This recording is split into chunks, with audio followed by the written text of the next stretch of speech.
Welcome to our forum on Ballot Question 2, asking Massachusetts voters whether they'd like to expand the number of charter schools in the state. My name is Jeff Good. I'm executive editor of the Daily Hampshire Gazette and its sister papers, the Recorder of Greenfield and the Valley Advocate. I'd like to welcome all of you here tonight. One important housekeeping note to begin with: if you have cell phones, please silence them or turn them off so that everybody here can hear the debate without your amazing ringtone chiming in. I'd like to thank tonight's sponsors, the awesome journalism department at UMass, WHMP Radio, League of Women Voters, Northampton Community Television, Greenfield Community Television, and the Gazette Recorder and Advocate, who are also sponsoring this debate. We've been partnering in this event with Professor B.J. Roach's multimedia journalism class, so all these talented students you see running around tonight are part of her squadron, and it's really wonderful to have them here participating in a very important exercise in democracy. Mark Dunphy, one of the students, will be reading the ballot question for us in a moment, and Julie Shamgochin will give a brief presentation of the history of charter schools in Massachusetts before we get started.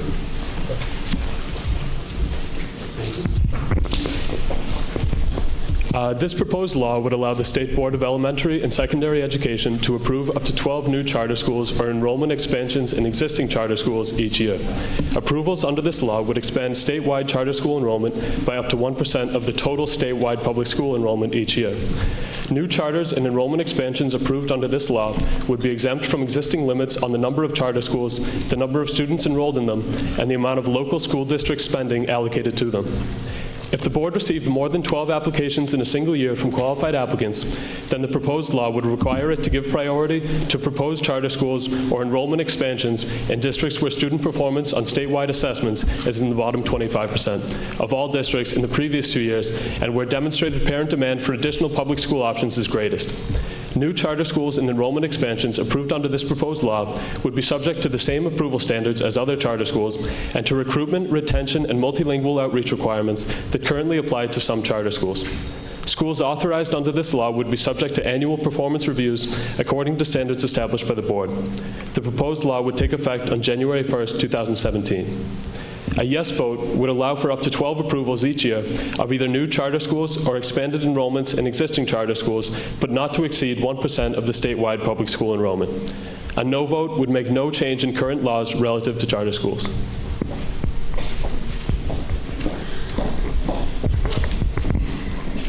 Charter schools are independent public schools that cooperate under 5-year charters granted by the Commonwealth's Board of Elementary and Secondary Education. The schools are usually proposed and run by members of the community, parents, teachers, or nonprofit organizations. Charters emerged in Massachusetts as part of the Education Reform Act of 1993. In 1995, the first 4 charter schools opened in Boston, Massachusetts, enrolling 785 students. In 2000, the cap on charters was increased from 25 to 120 total. In 2010, as a result of the Achievement Gap Act, the state increased the cap again. According to the Massachusetts Department of Education, 60 of the 78 operating charter schools are urban, while the remaining 18 are suburban or rural. The Massachusetts Taxpayers Foundation states that 4% of the state's public school students attend charter schools. Currently, there are 43,648 enrolled students and 32,600 on the initial wait list. Charter schools are concentrated in low-performing districts, according to the Massachusetts Taxpayers Foundation. Some schools also address specific educational goals or student demographics. An example is the Pioneer Valley Chinese Immersion Charter School in Hadley, Massachusetts. They focus on cross-cultural success based on Chinese language and culture. The Veritas Preparatory Charter School, located in Springfield, Massachusetts, focuses on preparing students in grades 5 through 8 for their future academics. As public schools, charters are funded with public money. There is disagreement about whether charter schools take away funding from other public schools. The Department of Education recently found that in 2007, the percent of reimbursement to districts was 100%, and now, in 2016, it is only 62%. Currently, about 33,000 students are on waiting lists for charter schools around the state. This question seeks to increase the number of charters, in part to serve that population.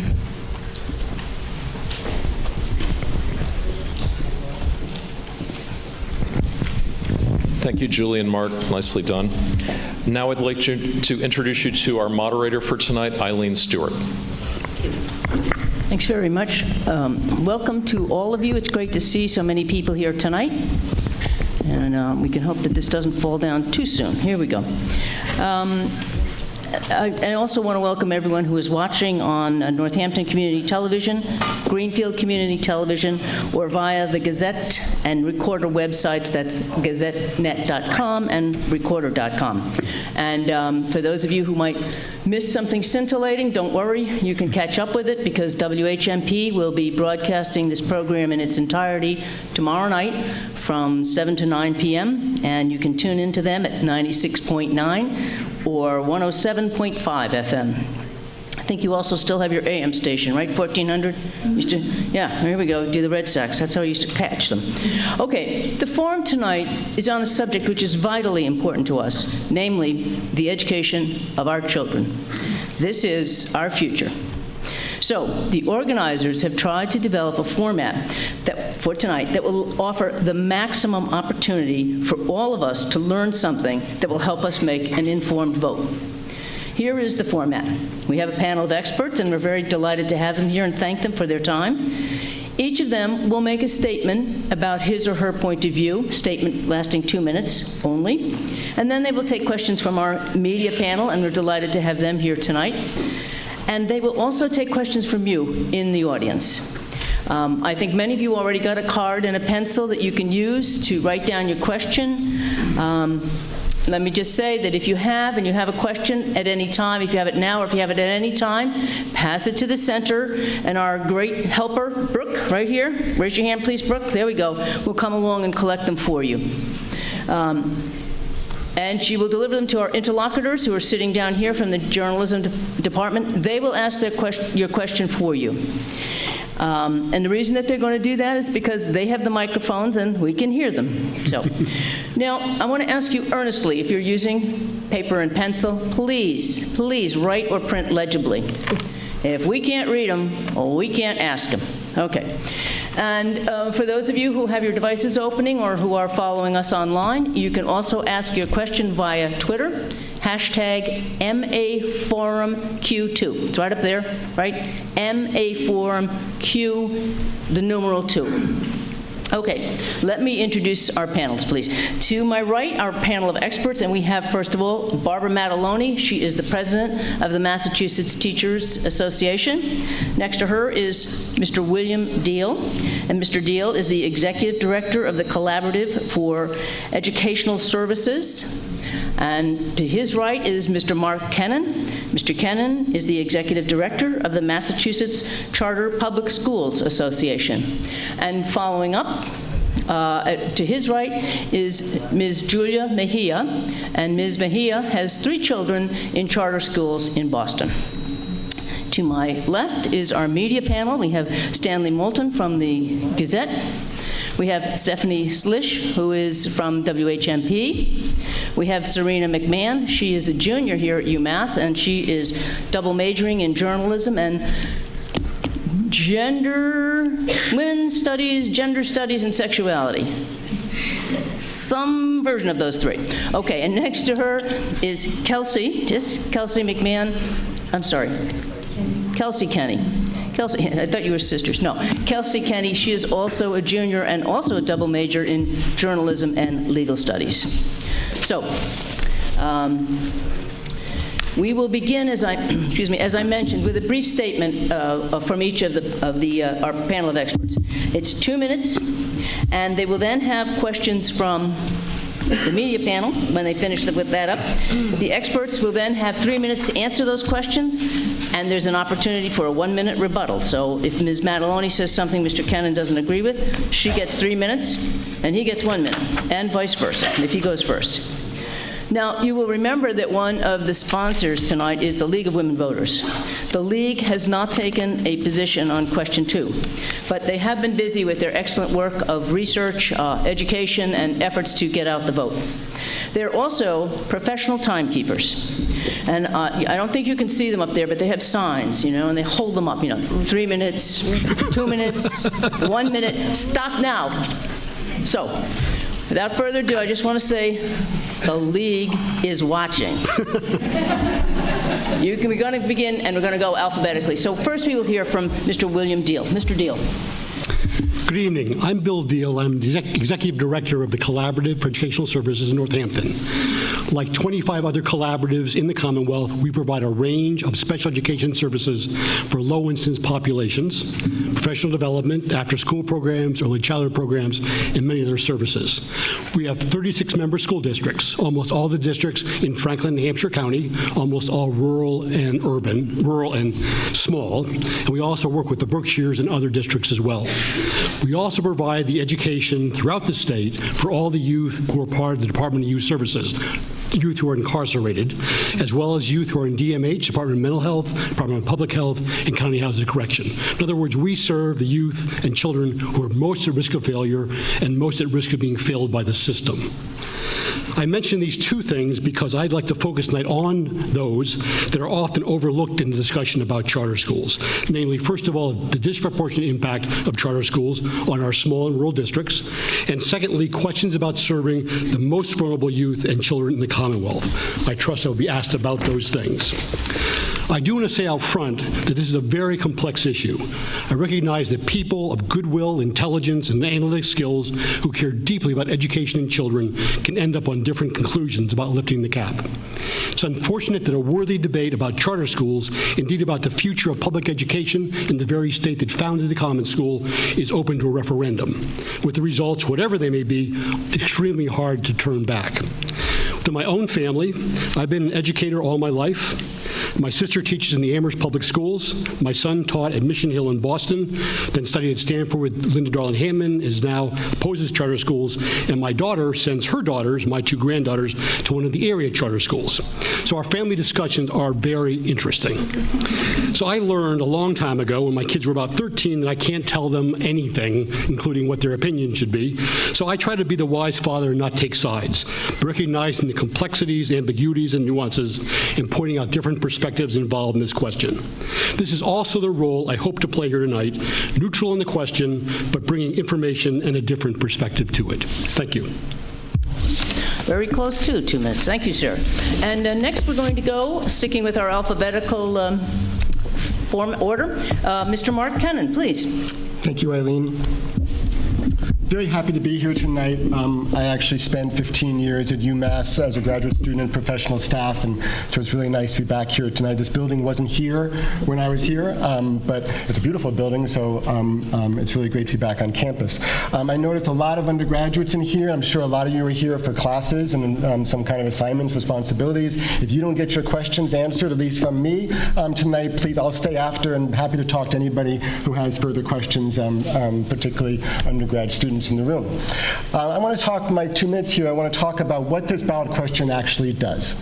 This ballot question, as Eileen read, or actually one of the students read, I'm sorry, that this question will lift the cap or allow up to 12 new charter schools a year with no more than 1% increase in the total number of students of the public education system in Massachusetts, which means a maximum of about 9,000 students a year. Now, this referendum question is focused entirely on our urban communities. This is not about suburbs. This is not about rural Western Mass. This is about cities in Massachusetts where children and families are struggling to get basic education needs met. Those of us in Western Mass have lots of choices for public education, whether it's charter public schools or district public schools or private schools. There are so many options here in Western Mass for us. I've raised 4 children in Western Mass to go a combination of all those kind of schools. So we're very lucky out here, but there are many, many, many families who don't have that option. Living in Springfield, in Holyoke, in Boston, New Bedford, Fall River, Lawrence, Lowell. So while the question allows, and you'll hear from Barbara say that the question allows charter schools to go anywhere in the state, anybody who looks carefully at the charter school movement will see that this is an urban movement.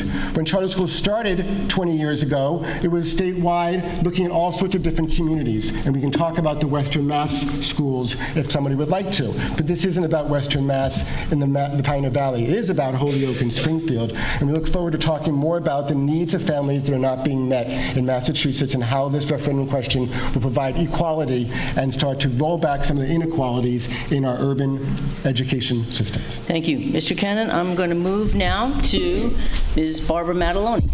Ms. Mataloni. Good evening. Delighted to be here.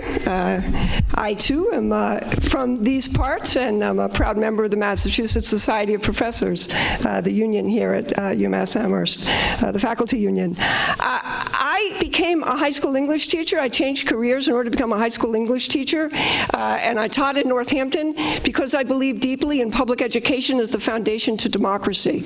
I then went on to become a teacher educator here at UMass Amherst in order to develop educators who could really commit to a social justice education and public education as the place that welcomes all students. I am profoundly opposed to this ballot question because it has every possibility and potential of undermining public education here in Massachusetts, the birthplace of free, universal public education. Already in Massachusetts, we lose $450 million a year. Public schools goes into private hands in charter schools. If we were to increase the cap so that we could open 12 new charters anywhere in Massachusetts every year in perpetuity, within 5 years, that would be another $500 million in a system that's already underfunded by more than $1 billion. Mark says this is only an urban issue. I say two things about that. First, already 230 districts lose money to charter schools. So this is not just an urban problem. Second, to the degree that this is an urban movement, I would ask you to consider that Black Lives Matter, Cambridge, came out against, in opposition to question 2, that the chair of our steering committee is the president of the NAACP Northeast Regional Office, that the Boston City Council, the mayor, and the Boston School Committee are opposed to this, that 187 school committees are opposed to this, the Mass Municipal Association is opposed to this. This is not simply an urban issue. And just last week, NAACP National called for a halt in charter school, in the expansion of charter schools, as has National Black Lives Matter. All right. Thank you, Ms. Mataloni. We're going to move along now to Ms. Mejia. Please. So, good evening, everyone. I have to say first off that I always feel in these situations, mainly when it comes to defending my life, because this is what this work is for me, is personal and professional.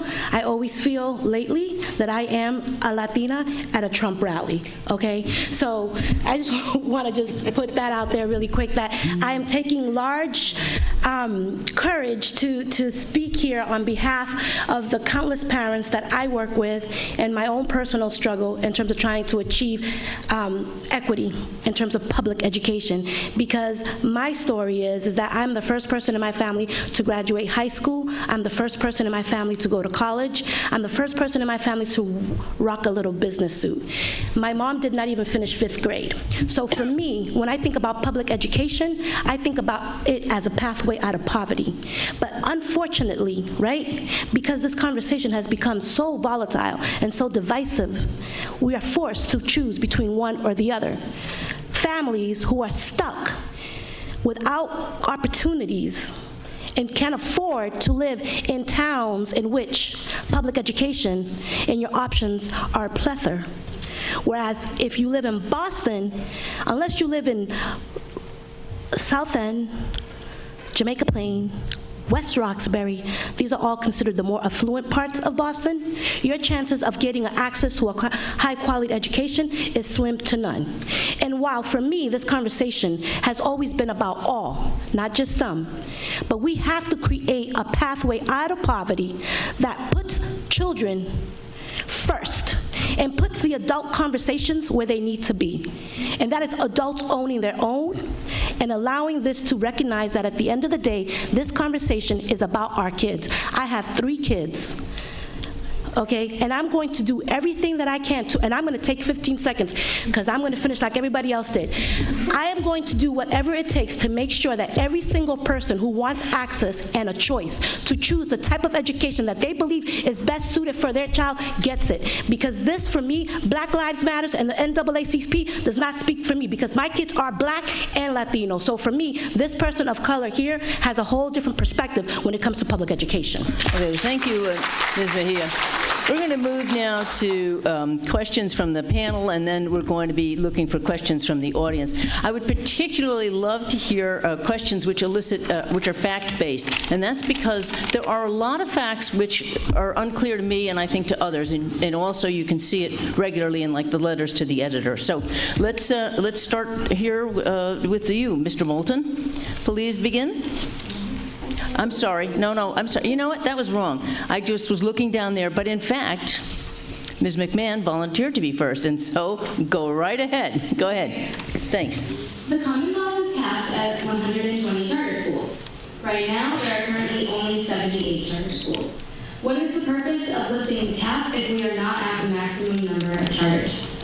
And did you want to direct that question to Mr. Kennan? Mm-hmm. Okay. And go ahead, sir, and then we can have a rebuttal. So you get 3 minutes. Go ahead. So there are a number of different kind of caps in Massachusetts. You cited the one that's 120 statewide, but there's a district cap on charter schools. And in our urban communities in Massachusetts, that district cap is at 18%, and that cap has been reached in Boston, Fall River, and Holyoke, and we're very close to that cap in Springfield, Lowell, New Bedford, Chelsea. Boston's at the cap. Yep. So while we have schools available statewide, so we could open more schools in suburbs if we wanted to, we don't have any room under the cap, the district cap, to open more schools in these urban communities where families so desperately need options. That's why this question talks about giving priority to the lowest 25% performing districts in the state, none of which these communities around where we are right now are a part of. The only communities in Western Mass that are part of that lowest 25% are Springfield and Holyoke and Greenfield and Chicopee. Those are places where families need more options. In Massachusetts, in these gateway cities in Boston, which are the places where we are at the cap, almost half of students in those cities are attending what the state calls underperforming schools. Half. And so all we're trying to do by this referendum is in those cities where families need those options so desperately to be able to offer a very modest growth. If we divided 12 schools a year among the 29 gateway cities, there's not much growth going on. It's not going to be that we're going to take over a school district. There's a lot of scare tactics being talked about from the No on 2 campaign, that we have some malicious intent to destroy a public school system. We're going to come to Amherst and open 12 schools in Amherst and take over the Amherst School District. No, thank you. We're not going to be doing that. We are focused on the cities where families, not just black and brown, but also white students of low income, are desperately looking for alternatives. This is not going to be anything drastic.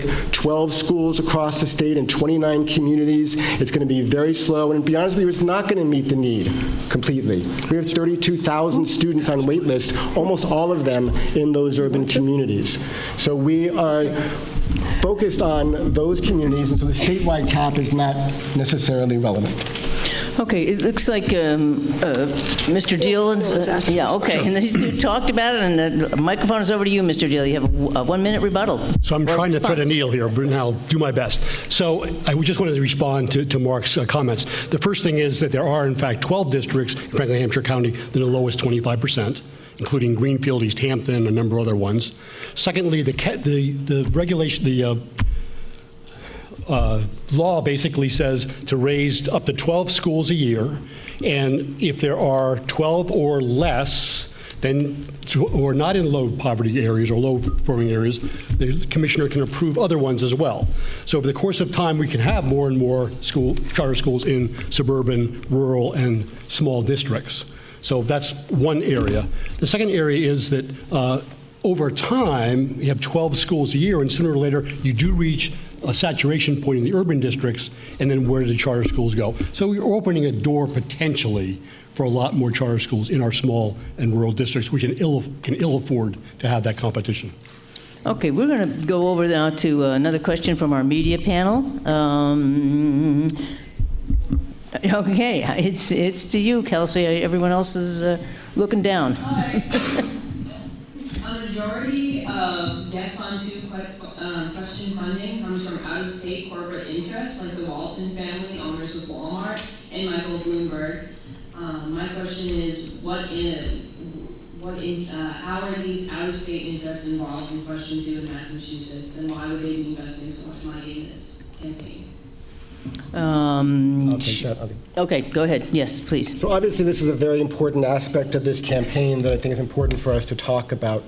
I've been the leading advocate for the charter school movement for the last 15 years. When we first started out, we were a small band of schools. There's a couple of leaders in the room who were part of that movement at the very beginning. 17 schools in the first couple of years, up to 25. And every year we had to fight for our lives against the attacks by the Massachusetts Teachers Association. Every year they fought in the legislature to limit our funding and our autonomies and to try to close us down.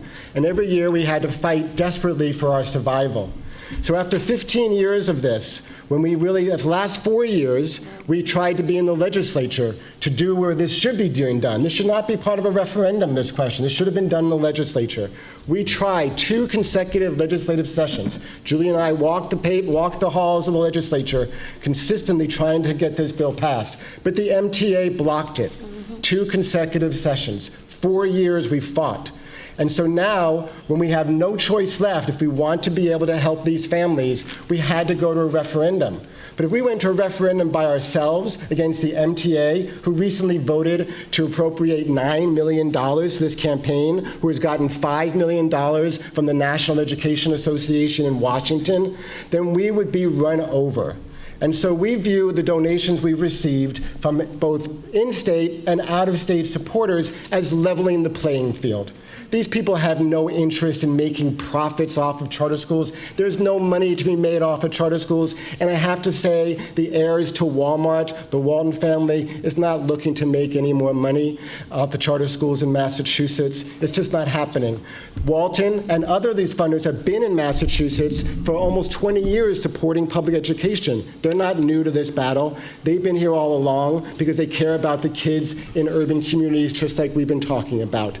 Do I have some issues with some of them? Of course. But in terms of drafting public policy, you can't just be able to hang out with all those people who you feel most comfortable with or who most agree with you. If you want to make change in society, you have to build bridges to other groups that you may not necessarily agree with all the time.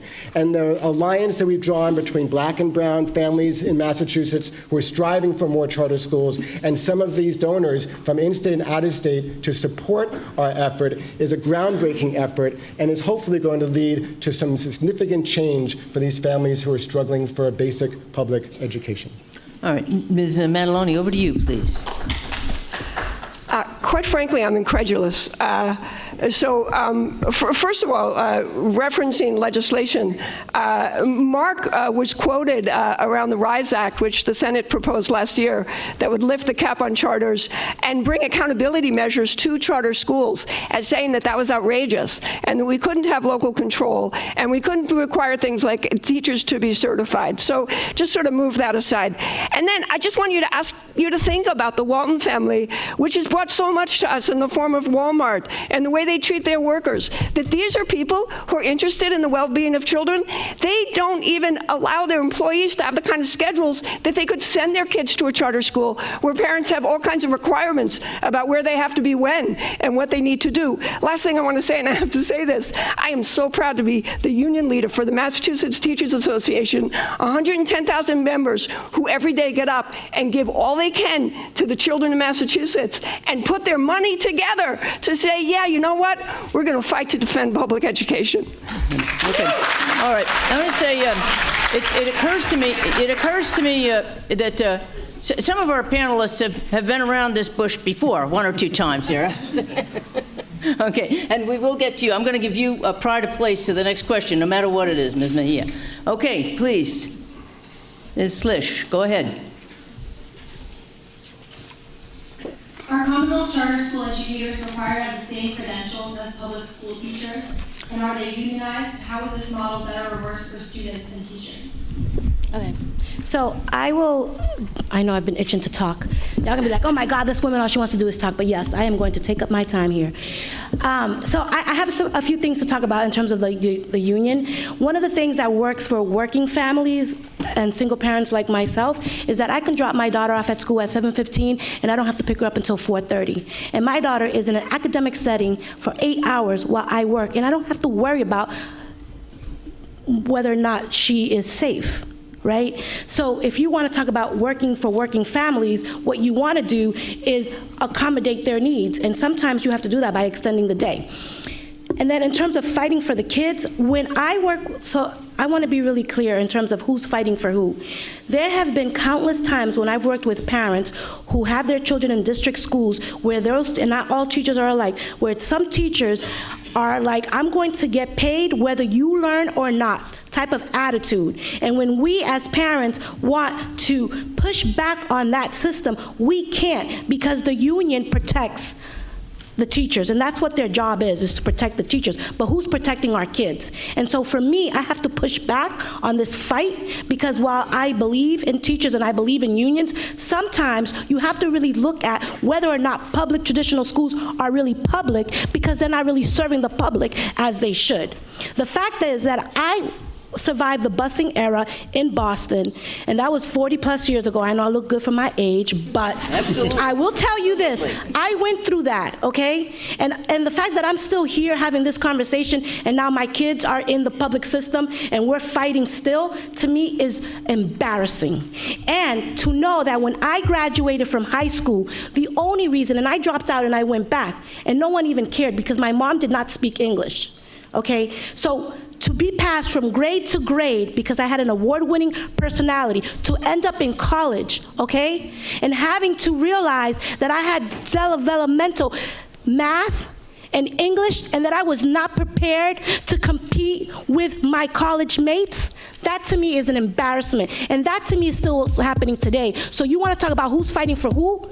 I'm here to behalf of those parents who want the best for their children but can't get it because we have to, every single day we have to fight against the contractual obligations of what we call the teachers' union that prevents us as parents to get what we are looking for. Okay, we're going to go, Mrs. Mataloni, to you. Can I share that quickly? Oh, so the union piece, absolutely. I think I already addressed it in terms of the way I talked about the unions. The unions are protecting the teachers. And in terms of credentials, as far as from what I know, my daughter's in the 1st grade, reading at a 3rd grade level. So in terms of credentials, a piece of paper, I don't know how much credential that could be, but what I do know is that charter public schools, the teachers also have to be licensed. Okay, but they're not unionized. Okay, let's go to Ms. We're going to divide our time here because we both have important pieces of information. First of all, charter school teachers are not required to hold a license. 2, the Boston Public School BTU, the union there, actually agreed to an extended day and meant to implement that this year, an extended day. They were unable to because the charter schools refused to change the bus schedule in order to do that. So the BTU union has agreed to that. We have extended day in Springfield. We have extended day in other districts. That is not something that is unique to charter schools. But I think Bill has a point he wants to make. Do I get another minute or 30 seconds? 30 seconds. Okay, so I would like to say I appreciate all your statements and the work you're doing on behalf of your children. I think you're basically illustrating some of the major issues in Massachusetts. We have the 3rd largest achievement gap in the country. We have the second highest number of young people who are identified as special needs, and they primarily are African American, Latino, second language learners, and so on. That's a problem. At the same time, we have been the highest ranking state in the nation on the NAEP, National Assessment for Educational Progress, every single year since 2005. We are sixth in the world, if we were our own nation, in reading on the international tests. And so we are also doing a superb job. Both these things are going on, and the question is, can we keep the high quality and address the inequalities? We have to do both things, and is charter schools the way to do it? I think that's really the main question in the ballot initiative that we need to wrestle with. Okay, this certainly discussion so far is raising some amazingly important and complex questions, and I hope you all are getting your questions down. Friends, have you got some questions there? Oh yeah, they're nodding like crazy. Okay, we'll be with you in a minute. So don't forget paper and pencil or Twitter, okay? MA Forum, Brooke, I got somebody asking for a card over there, please. Okay, she has a pencil already though, so we're good. Mr. Moulton, your turn for a question. Yes, I'm going to throw this right back to William Deal. The 1993 Education Reform Act, which established charter schools, called for them to stimulate the development of innovative programs related to public education. Have they accomplished this, and which of their specific innovations are now widely being used in Massachusetts public schools? I think the charter schools have done some innovations that are recognized and can be lauded and are being shared with the public school districts. I think, I'm sorry, is that better? Yeah. I think the extended school day is one example, and the State Department of Education is supporting that in other schools as well, not just charter schools. I think some of the innovations in terms of using the arts and other kinds of creativity in schools is basically taking hold. At the same time, the charter schools are in fact taking money from the school districts, making them cut their art programs and cut other programs so they can't compete. So we have an issue here in terms of both the innovations that are coming forward and then the impact on public non-charter schools. I will say that charter schools are supposed to present to and share their innovations with the non-charter public schools, and they do that to varying degrees. I'm pleased to say that we had a conference this past weekend on social justice and equity, and we had teachers from 2 of our area charter schools present at that. I think that's a good example of charter schools participating in that kind of raising the knowledge level and the impact of all our schools. But I do think overall that they have not lived up to that particular mandate to the degree they could have or should have. Okay, we have time for a 1-minute response. Straws? Okay, it's you, Ms. Mejia. Okay, so I should have said earlier that I'm very passionate. And so I know although it might sound like I'm fighting, trust me, it's all from a good place, and I'm not. I'm just very excited about this topic. So please don't be afraid of me. Seriously, I'm nice. I'm glad that you acknowledge the fact that there is a lot of collaboration happening. I could only speak for Boston because that's the city in which I live in, right?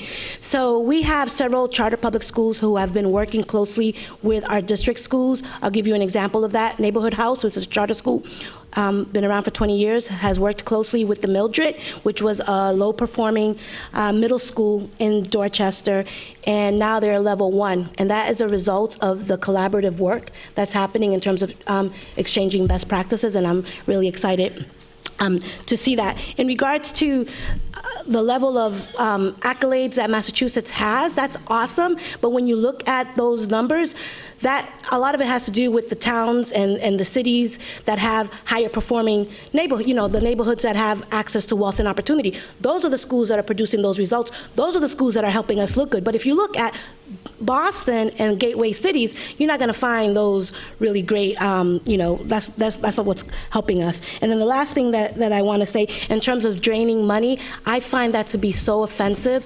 Listen, my kids are not thieves. They're not stealing money from public education. And whenever anyone says that my children are stealing, I find that to be offensive, because I already feel bad enough coming in here asking for a handout. And this is not welfare cheese that we're talking about, folks. And we're not trying to open up crack labs. What we're trying to do is create access and opportunity for more families like mine and other countless families to have access to the type of opportunities and wealth that others have. Just correct that. I didn't hear anyone say that your children were thieves, and I hope that's not the implication of the question. So let me go now. We have some questions from the audience. Okay, our interlocutors here. Yes, sir. Go right ahead. Why don't you tell us who you are, sir? I'm Chris Marino. I'm a journalism and economics student here at UMass. And one of the questions from the audience was, how do MCAS scores in charter schools compare to those of public schools? Well, that's a great question. Mr. Deal, is that a question for you, sir? Sure. You being the identified researcher? I think like all questions around charter schools, it's complicated, and I have to say that to start with.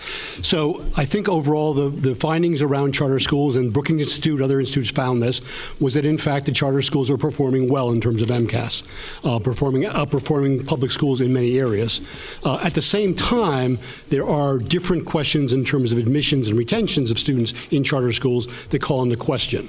So let me just give you one example of that. Our public schools have to serve all comers. So let's take an example. Northampton is opening its schools to 51 new immigrants coming in January. They'll come in the door. They won't go to a charter school. They can't go to a charter school. They aren't there in time. Northampton will open their doors. They'll give them the tests. They will have the consequences of those tests. The same thing with children who have interrupted schooling. Same thing with children who are second language learners. So we have a lot of incidents where our public schools are serving a somewhat different population, and in many cases a much more challenged population than our charter schools are. So the comparison really isn't a fair comparison. Okay, Mr. Cannon, I see you checking your stats. So would you like to give a response, please? I'll let you take this one. I think in this situation, we can throw our opinions back and forth, but there's some really hard data now and studies that have been done.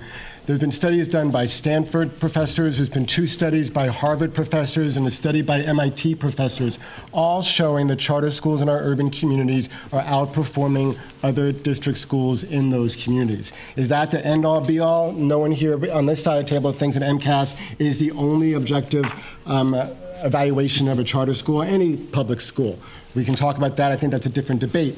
But under the rules that we operate under, we have shown that we are able to do for our kids what they need, because out here in the suburbs and the affluent communities like Amherst, we can debate whether or not MCAS is a good thing, whether it's okay if we have MCAS being mandatory. But in urban communities, that's not an option to debate it. Those kids have to pass 10th grade MCAS. They have to. Whether or not we like it or not, whether we think as adults it's a cool thing or not to have MCAS, they have to do it. So we have no choice. And so we try really hard to provide those children with the education and the degree that they need in order to go on in their lives. Okay, let me just stop for a second here. I want to ask the tech folks, are you getting the feed for streaming, or did you need me to repeat the question? Okay, I will from now on. And just to show that I'm not totally rigid, I will give Ms. Mataloni 1 minute of response time, too, before she jumps out of the skin. 2 points here. One is I really find it profoundly unjust to say that here in suburban communities, we actually don't have to think about MCAS scores, but we should be thinking about those and looking at urban schools that way. When as an educator, you as parents, as students know how much high-stakes testing narrows our curriculum. It's not the kind of broad and rich curriculum that we want all our students to have. And to use MCAS scores as a way to say that charters are doing better, and then to say, but that doesn't really matter for suburban schools, there's something deeply hypocritical about that. The other piece of this that's really important is to pick up on Bill's point. Charter schools serve an entirely different population. I have a report here that just came today from the Multicultural Education Training and Advocacy Association, which shows that the number of ELL students, English language learners, in our urban public school, urban charter schools is profoundly less than in our urban public schools. And where they are ELLs, those are higher levels of fluency. And if I had another minute, I could tell you how deeply and profoundly special ed students are not being served in our charter schools, but they are always welcome when they come back to our public schools. Let me just say, for the benefit of our audience here, this is really a complex topic. And so one of the things that I would ask the panelists, and this is brand new to them, but I would really appreciate it if at the end you could just give us a couple of studies that you think, studies, data, that you think would be very helpful for people to try to make up their minds, because there's competing data here, and it's important for us to kind of get a whole picture. Okay, and now, sir, the next question from the audience. Here we go. And you are? Hi, my name is Henry Brecker, and I'm a journalism and political science student here at UMass. One question from the audience is about teacher retention. Teacher retention is a concern throughout public schools. Please explain the causes of especially high teacher turnover in the charter schools. Okay, and I have to repeat this question just for the feed, for the streaming. So the question is, could you talk about issues of teacher retention in charter schools, which seems to be relatively high? Is that the question? Yep. Okay, very good. Who wants to start with that? Okay, so I'm gonna start with, because I can only speak from my own personal experience, and then I'll let Mark do the numbers and data and all that other stuff. So you're sharing your 3 minutes now. Here we go. Yep. So my daughter's teacher is now in her 9th year at her charter school. And so I think that there's a myth in terms of the turnaround. I mean, there might be some facts around it.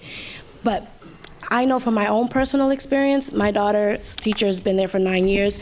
And my other kids' teachers in the other school that I have kids in 2 different type of settings, their teachers have also been there for a long period of time. And what happens, and if I were a teacher, I believe because the day is so long, right?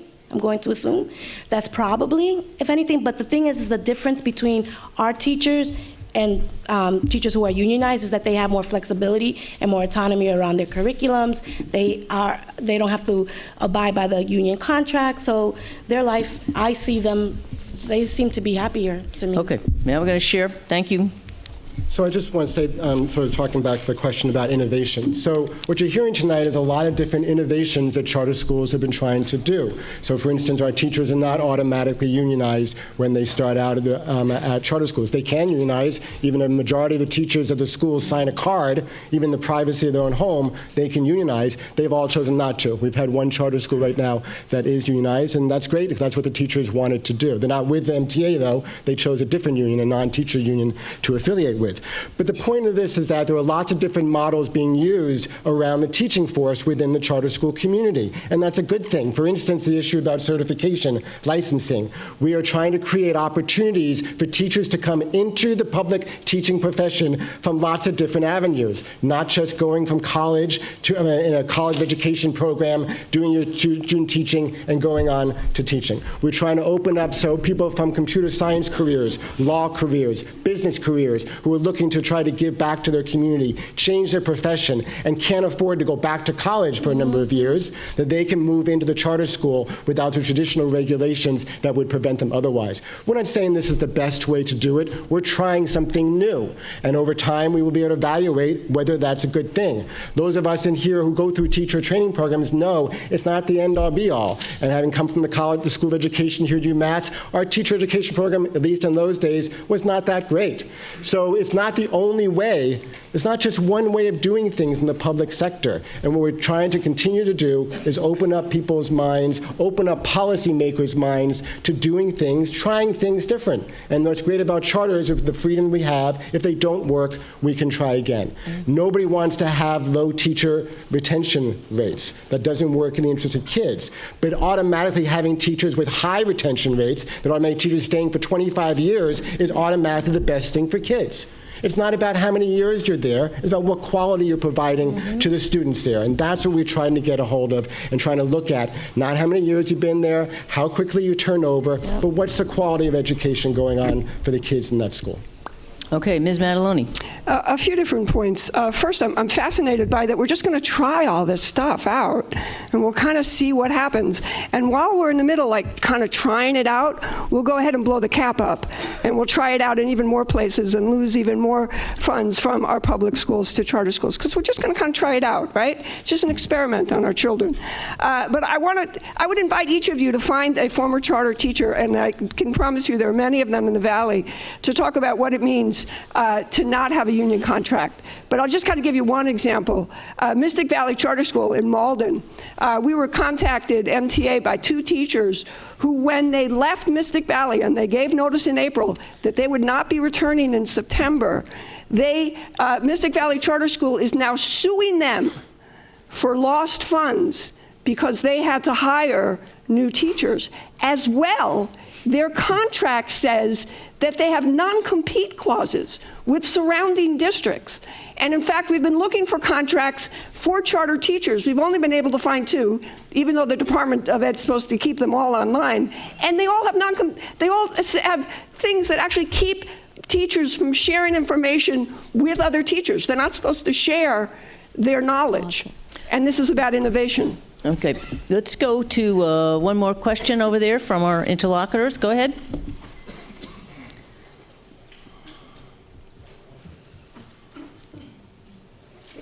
Is it legible? Is that why you're frowning? Okay, that's good. All right. If charter schools can offer better education for a limited few, then can we expect an increased inequality gap in education from this expansion? Okay, if charter schools can, go ahead, tell me again, please. If charter schools can offer better education for a limited few, then can we expect an increased inequality gap in education from this expansion?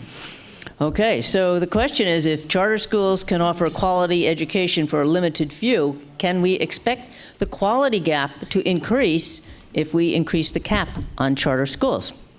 Wow, who wants to take it? I think that's a really fascinating question, so I'll just sort of jump in, because what it gets me thinking about is if you go and look at, and I have the numbers here in particular for Boston, at the size and scale of charter schools. So just open the page here to the Academy of the Pacific Rim, which had 54 students in their 12th grade. Now, there's a couple of things that's interesting about that 54. First of all, as a teacher, like to have 54 students in one grade means that I'm going to have so many more opportunities to have real meaningful relationships with those students. The other piece that's interesting about that is that at grade 9, that same cohort actually had 79 students. So they started at 79 students, and that they ended at 54. We go to Boston Collegiate, started at 81 and ended at 57. So there is an issue here of scale in terms of how small these classes are. And while they're having smaller classes, our class sizes are going up because we're losing funds to these charter schools, and so we have to cut staff, and then we have larger classes. So the issue of scale, I think, is a really, really important one. If we could have funding for every child to be in a class that small, things would be great. Small class size is really relevant in terms of the kinds of relationships that you can form. But while we're on that subject of scale, I actually think it's pretty interesting to look at the kinds of losses that you get from grade 9 to grade 12 in charter schools. They're losing kids. And so to go back to the question of sort of MCAS and how well they do, graduation rates, that's because they've lost sometimes 30, 40, 50% of the cohort that started in 9th grade. Scale's an issue, but I would say it's not even quite working at this level if they're losing that many students. Yeah. Okay. Ms. Mejia, go ahead. So I want to be clear about one thing in terms of why sometimes kids leave charter schools. Oftentimes it's because, especially when they come in the 9th grade, they're already performing at 2 to 3 grade levels below because they got passed from grade to grade in their K through 8 setting, right? So when they come into a high school and the expectations are that kids are going to know how to read and write, and we realize that they have been disenfranchised from K through 8 because there's not a lot of accountability within that grade, then you have to wonder, right?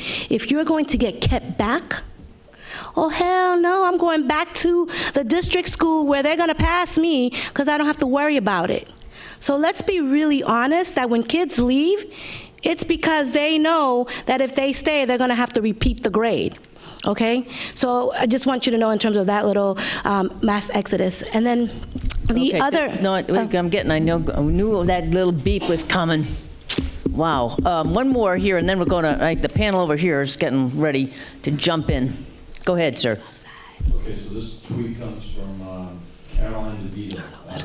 Does teaching tenure occur in charter schools the same way it occurs in public schools, and does that have any effect on the teacher turnover? Question is, does teacher tenure occur in charter schools in the same way it occurs in other public schools? And does that have any effect on the rate of turnover? Mr. Cannon, did you want to speak to that?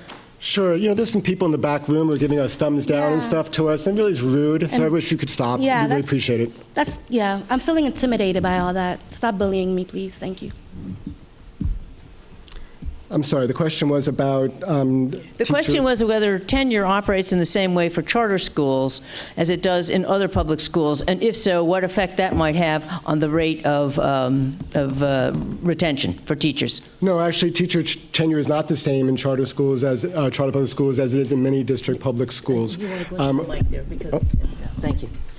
And not just for loudness, but because it's streaming, so they need. I understand. The question of teacher retention and teacher tenure obviously is a really important one. But again, I need to come back to the question, and those of you who are undergraduates deal with this around teacher tenure at the university. Teacher tenure is not the end-all, be-all either. There are many teachers who have teacher tenure who shouldn't be teaching anymore, whether it's in K-12 or in higher education. And teacher tenure protects teachers who are not performing well. On the other hand, teacher tenure, both especially in the higher ed level, but also K-12 level, protects teachers from retaliation against them by administrative forces that are not having teachers and kids in their best interests. So we understand the value of teacher tenure, and it's a controversial issue within the charter school community. So we want to figure out a way to be able to keep the best teachers for as long as they want to be with us, but not be bound by tenure to keep teachers who are not performing well. So it's a complex issue, and we understand why it creates interesting conversation. You haven't had a chance to speak. Okay, Mr. Deal, over to you. I want to say just a couple things in response. The first one is a previous statement that was made. I think one of the most interesting and I think hypocritical things that DESE does is they have set up a very, very strenuous teacher preparation program, requiring teachers to have a lot of professional development points to continue their certification. Really have been set a very high bar for teachers. And at the same time, they allow charter schools not to have that same bar. So either that's the right bar for improving public education or it's not. I think that's a bit of a dilemma that they don't do both ways. Now, in terms of this specific area, I think that I mentioned before that our schools are the top in the nation on the NAEP. We're 6th in the world in reading on international studies. I think if this conversation becomes a conversation that denigrates our excellent teachers and schools in the Commonwealth, everybody's a loser. So I think we need to step away from that conversation about what teachers don't do, the bad teachers. They do exist, they are there. But overall, I think by any measure, we have the best schools and the best teachers in the nation and probably in the world. And we're fully unionized. And the best schools in the states with the best schools are states with unionized teachers. Finland is unionized. The unions make for stronger teachers and stronger schools. Okay, I want to just before we go to our next question, I just want to clarify. DESE is not a medication, right? You're talking about the State Department of Education. Yes. Okay, I'm sorry. Thank you. All right, so Like that. your point is that they have the State Department of Education has two very different standards for teacher education for public schools and charter public schools. Okay, let's take one more from the audience, and then we're going to go to the panel. I know you're ready for more questions. Here we go. 1 second, I had a lot for in the last couple seconds. Oh, I guess a lot came in. Okay, it's getting. Okay, it's getting hot. All right, then while you're sorting through them, okay, don't go ahead. This one revolves around the funding for charter schools specific to the districts and the allocation that those fundings go from the district specifically to the charter school. The question is, how does this cap work? Does it mean that the district can't spend more than 9% on charter schools? All right, the question is specifically the question on the ballot, right? Yes. Does it mean that schools cannot spend more than 9% on charter schools? Is that what you're saying? Is that what the question is? Okay. Simple answer. The ballot question says that there is no limit to the amount that any one district could spend on a charter school. So one of the concerns about this, even though you hear the numbers 12 and 1, 12 new charters, 1%, any one district could have all 12 of those schools. and because there'd be the cap, it's actually the most significant cap in some ways that's being exploded in this question, is the cap on the amount of money that the district would be able to, would have to send to the charter school. Mark said before, like, there's no idea here that we're going to take over schools. Well, the fact of the matter is that nationwide, we've seen districts go over to charter schools. New Orleans Parish now has, I think it's only about 4% of their schools are charter school, are public schools. They've been charterized. Los Angeles County, 35% of their schools are charterized. When we go back to the idea of who's putting the money into the yes question, and Mark has decided that he's okay dealing with the Waltons and Bloomberg, who are two of the top 20 richest people in America, that they have our best interests. They are also putting money into initiatives like this across the country. They're putting money into candidates who are going to push this charterization and privatization of our public schools across the country. This is part of a broader corporate assault on our schools, and that question gets right to it. You can blow up a district. You get rid of Holyoke, in 1 year, they'd all be charterized. Springfield, we think, would be about 3 years. Boston, about 5. Don't think that it can't happen, because it has happened, and it's happening across the country. It's nothing in the ballot question that says, oh, by the way, you're not allowed to blow up our schools. So, all right, Ms. Mejia, I see you have a grip on that microphone. Go ahead. Okay. I hope I'm entertaining you all this evening, too. So I have some concerns and some questions about this whole situation. Like, as a parent, for me, I can care less if it's a district or a charter, right? So it's about governance structure, right? I think that what happens is that people have this idea that there's only one way to educate and only one system that should be operating. I believe that the charter public school movement is really about looking at education, public education as a bigger strategy in terms of how they fit into that landscape. So it's not to say that charter public schools are the end game of public education, but they definitely are a great solution and provide a lot of families with another alternative, right? So no one's trying to charterize the nation. Good Lord, that would not be a good look, Barbara.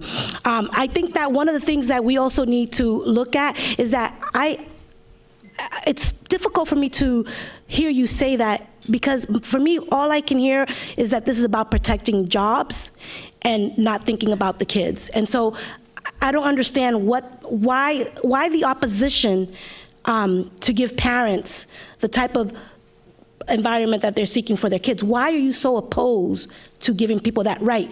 As a parent, do you have any kids in the system? I mean, do you really understand what's at stake here for families? Okay, you know what, I think that's actually a very interesting question. I will ask Ms. Mataloni to answer it later, or to respond to it later, even if the question that she's asked is something different.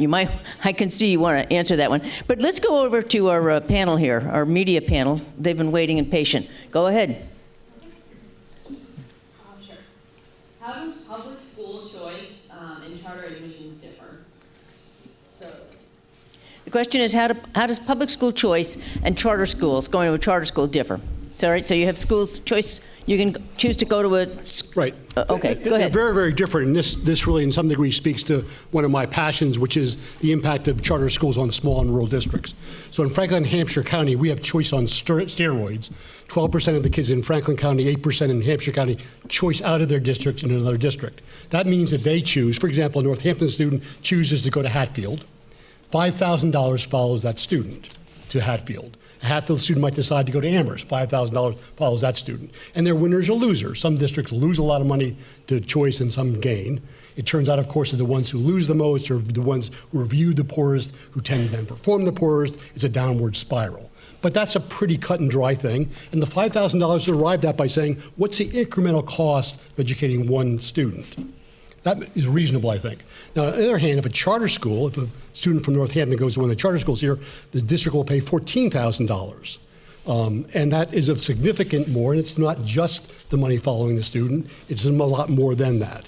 So it's a very different thing in that regard as well. The other thing that happens in our, if I may digress a little bit, in our region, we have the highest percentage of homeschooled kids in the state. We have a high percentage of kids going to private schools and parochial schools. So overall, we also have a shrinking enrollment. So overall, we have a perfect storm here where the schools are hurting badly because they lose enrollment, and the students who are in the schools are choosing to do all kinds of other things, and opening additional charter schools, in this case, doesn't make any sense. And in fact, this particular dynamic would allow more charter schools in our small and rural districts. So I think school choice is actually an interesting conversation because we do have a lot of school choice in Massachusetts. And, particularly I find troubling the city of Northampton and the school district of Northampton, who spends a lot of time critiquing charter schools. There's a lot of activity coming out of the city of Northampton about charter schools. But City of Northampton is making a lot of money off of school choice. The City of Northampton last year gained $1.2 million from incoming student, the balance. They lost 83 students, and they gained 221 students for a total of about $1.2 million profit for the City of Northampton. Where are those kids coming from? They're mostly coming from East Hampton. And so East Hampton, which we talked about before, according to Bill, has slipped into the lowest 25% performing districts. It already was, but... So they received 86 kids in school choice, but they lost 175 kids for a deficit of almost $600,000. So those $600,000 are going from East Hampton to Northampton. But the city of Northampton doesn't seem to care about that. It's okay for them to take money and kids from the next town over in East Hampton, but it's not okay for charter school students to leave Northampton City High School or Northampton to go to a charter school. All of a sudden, this is a big problem. I do need to respond, if I may. I just have I think we're going to have a case of dueling data here. Go ahead, Mr. Deal. So first of all, I agree with you that the issue of school choice is kind of a devil's deal. I think there are winners and losers. We have districts in our county that basically have more than 50% of the kids school choice kids. If they lost those kids, those schools would be dead. I mean, they've made a devil's deal here, and I agree with that. But let's talk about the facts. So Northampton, fiscal year 16, paid $2,359,000 for charter school tuition, and that accounted for 201 students. They paid $10,384 on average per student to charter schools. On the other hand, in terms of school choice, they sent out 84 students, they brought in 84 students for a total of $1,829,000, $7,587 per student. So major difference between the charter school and the school choice numbers. I think that's important to note. So school choice was in place before the big charter school movement. There was an effort to provide parents with more choice. The superintendents in Franklin, Hampshire County will tell you we have choice on steroids. Okay, before we get too deeply into the weeds on this one, I think I can see the two of you looking at each other's statistics. That's a good thing. Maybe we'll come to some agreement or at least some understanding here. Let's go to a couple more questions from our panel. According to the Department of Elementary and Secondary Education, it is projected that Boston Public Schools will lose over $130 million in public funding in 2017, and Springfield is projected to lose over $35 million to charter schools. Julia, Makita, I know you mentioned that charter schools are a pathway out of poverty, but can you address how we can justify taking this much money from traditional public schools, especially in low-income areas, and from children's educations who do not get into these charter schools? Okay, thank you. Oh, wow, question directed to me. Thank you. So I think I said it earlier in terms of taking money. So as the last time I remember, I am a Massachusetts resident. I pay taxes. I live in the city of Boston, and therefore, those dollars really also belong to me, and I'm a taxpayer. So how I choose to utilize my dollars is a matter of choice, right? So I hear the argument that my choice impacts another child's choice, but when my daughter hears that her neighbor, because she's in a charter school now, her neighbor does not have access to X, Y, and Z, that really is an issue around management and how you decide to utilize the billions of dollars that Boston Public School gets, because we're talking about a I don't know how many billion is the operating budget for Boston Public Schools. But unfortunately, that however billion dollars does not come into our classrooms, right? Because your budget is a value statement. And if those dollars are not getting into the classroom, then the question is, what can the school committee do? What can the city of Boston do? And what can those who have control of those dollars do to ensure that that however many billion dollars gets allotted into those classrooms? So it's not really about the charter public schools taking away. It's really about how Boston Public School decides to utilize their dollars. It's a value statement. And when you look at it, and I don't know the facts and figures because I'm not one of those numbers folks, but I will say, and what I heard, and Mark, I'm sure you will correct me if I'm wrong, is that 70% of that I don't ever know how many billion dollars goes to salaries and pensions. Okay, I'm gonna let that sink in there for a quick second. And a very small portion of that goes to educating our kids. So what we need to do is hold our district schools accountable to how they utilize those dollars and be, and I wouldn't say with a fine-tooth comb, maybe that's what is needed on that side to ensure that those dollars are being used accordingly. Ms. Mataloni, go ahead. I invite you to go ahead and let the salaries and pensions sink in. That's paying for the work of working people who go in every day and take care of the, and work to educate and care deeply for the young people of Boston. Every working person should have the protection of the union that would afford them a decent salary, a decent pension, Absolutely. And decent health care. And that's something that we're all working for. But the other piece that I just want to speak to here, in terms of the issue of choice and sort of my taxpayer dollars, that's I'm reminded of the book Savage Inequalities, in which he writes about sitting, it's a book about schools in high poverty districts, and he's an elitist, right? So he has dinner with his elitist friends, and he talks about having dinner, and his friends who are sending their kids to schools that cost $25,000, $30,000 a year say, you know, money isn't the issue in urban schools. It's just how they spend the money. And he says he's ready to jump out of his skin, because of course money's the issue. Our best private schools cost $50,000 a year. I want every child in Massachusetts to have that opportunity, and we're not going to get it through charter schools. We're not going to get it through charter schools. We're going to get it through fully funding public education, and we're going to have to tax the rich to do that. When? Okay. We've been waiting for 45 years for that. Just a minute. Excuse me, just a minute. We got a time called here. And the other thing I have to say up there, no sticks. If you have a sign, no sticks. Take the sign off a stick, please. Thanks. Okay. Oh, you've been waiting. I can tell that. You've been waiting. Go ahead, Stephanie. Ms. Maloney touched on this in an earlier question, but charters have been criticized for having fewer of the, quote, difficult students, meaning fewer severely special needs students, fewer English language learners, and fewer behaviorally destructive kids. And higher disciplinary rates. Is it true that really hard cases are more likely to end up in traditional schools, and how does this happen? Can you repeat the question? Yeah. We're gonna have the end of it. I just missed the end of it. Is it true that really hard cases are more likely to end up in traditional schools, and how does this happen? Sure. I mean, I have good numbers here. Good. Bill and I will share this. But just sort of the most recent numbers, if you look at the Boston Public Schools in terms of number of special education students, 47% of the Boston Public Schools are in what's called full inclusion classes. So their level of special needs allows them to be in classrooms with regular ed students. 11.6 are in partial inclusion classes, and a full 33.3% are in substantially separate classrooms. So 33.7% of the Boston Public Schools are substantially separate, and 45% require some high-intensity special needs.